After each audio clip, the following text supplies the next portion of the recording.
Hello everyone, this is the Topeak Joe Blow floor pump.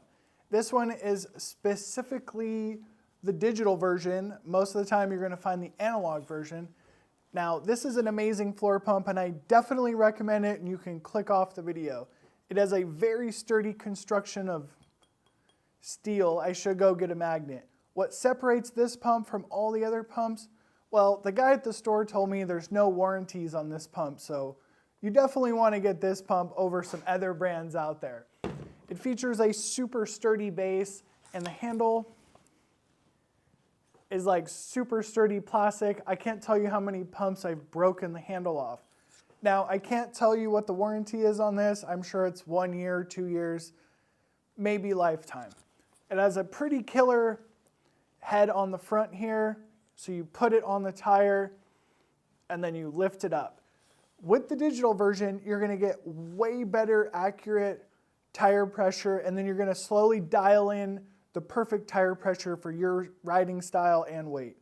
Now, with this pump, I discovered that I am super heavy and I blow tires off the rim if I run less than 30 PSI.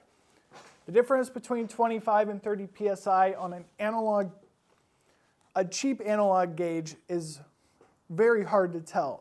With this, I can dial it in perfect to 29.99 front and rear every single time.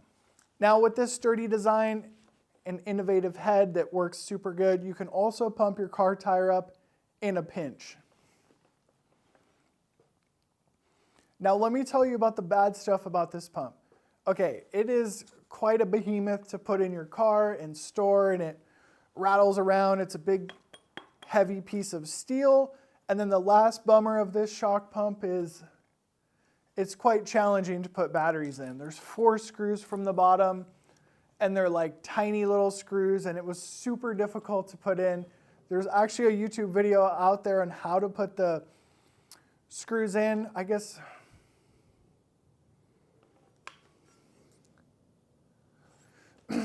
Now, let me tell you about the major bummers of this shock pump, or this floor pump. It is quite the behemoth, a big metal piece of... Let me tell you about the bummers of this shock pump. So when you put it on your car, when you go somewhere, it is super heavy, it's metal, it damages your car, it rolls around. It's kind of a nightmare to put in your car and take with you.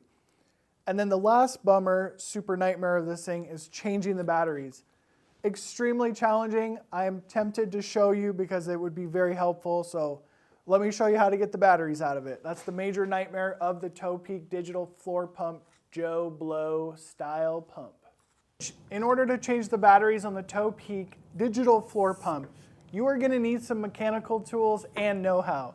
It is literally the stupidest screw in the world. It's a 1 millimeter Allen key. I only have one tool with this.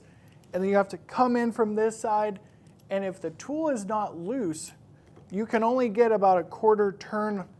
Now, to remove the batteries from the digital floor pump, it's kind of a nightmare. It's a 1 millimeter Allen bolt.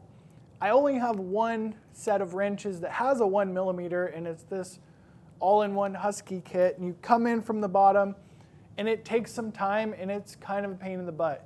They could have made this a lot easier. That's the main bummer of this pump. Overall though, it's really been an excellent pump and nothing's failed in a couple years of use.